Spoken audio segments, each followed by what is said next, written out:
Hi hello welcome to రూపాసు. ఇప్పుడు ఒక చిన్న మినీ బ్లాగ్ అనమాట.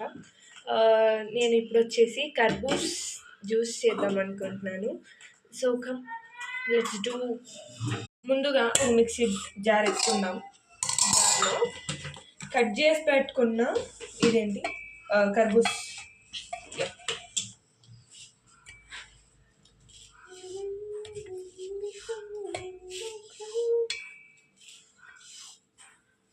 కావాల్సినంత వేసుకోండి. మీరు ఎంతమంది ఉంటే అంతమంది వేసుకోండి. మా ఇంట్లో ఎవరు తాగరనమాట, నేను తక్కువ తాగుతారు, టేస్ట్ చేస్తారు అంతే. మరి ఎవరు అంతగా తాగరు.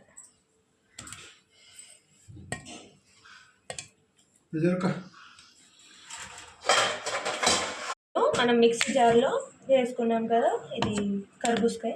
ఇప్పుడు పాలు పోసుకుందాం. కొంచెం కాంచిన పాలే పోసుకుంటున్నాను నేను. సరిపోయేంత పోసుకున్నాను. కొంచెం వాటర్ యాడ్ చేసుకుంటున్నాను, లైట్గానే, మరీ ఎంత కాదు. ఇప్పుడు షుగర్,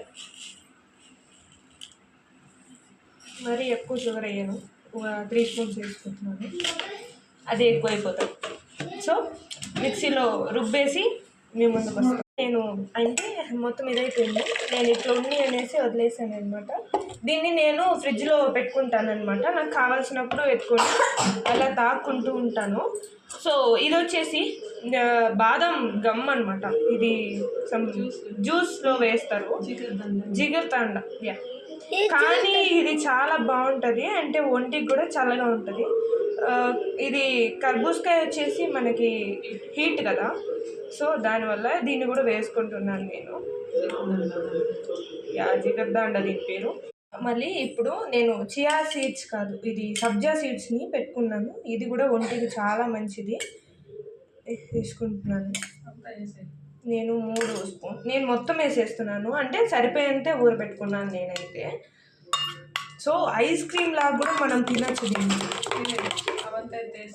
ఇప్పుడు మనము నేను ముందుగానే అన్నీ కట్ చేసి పెట్టుకున్నా, చిన్న చిన్నగా గర్భంగా. సో దాన్ని కూడా వేసేస్తాను. నేను ఫ్రీజర్లో పెట్టేసి ఈవినింగ్ నైట్ అలా తినుకుంటూ ఉంటాను నేను అప్పుడప్పుడు. సో చూసేకి చాలా బాగుంది, యమ్మీగా ఉంది. సో ఇప్పుడు నేను చేసేసాను. దీన్ని ఇప్పుడు ఫ్రీజర్లో పెట్టేస్తాను. మీకు కనుక ఈ వీడియో నచ్చినట్లయితే please like, share, subscribe. Bye.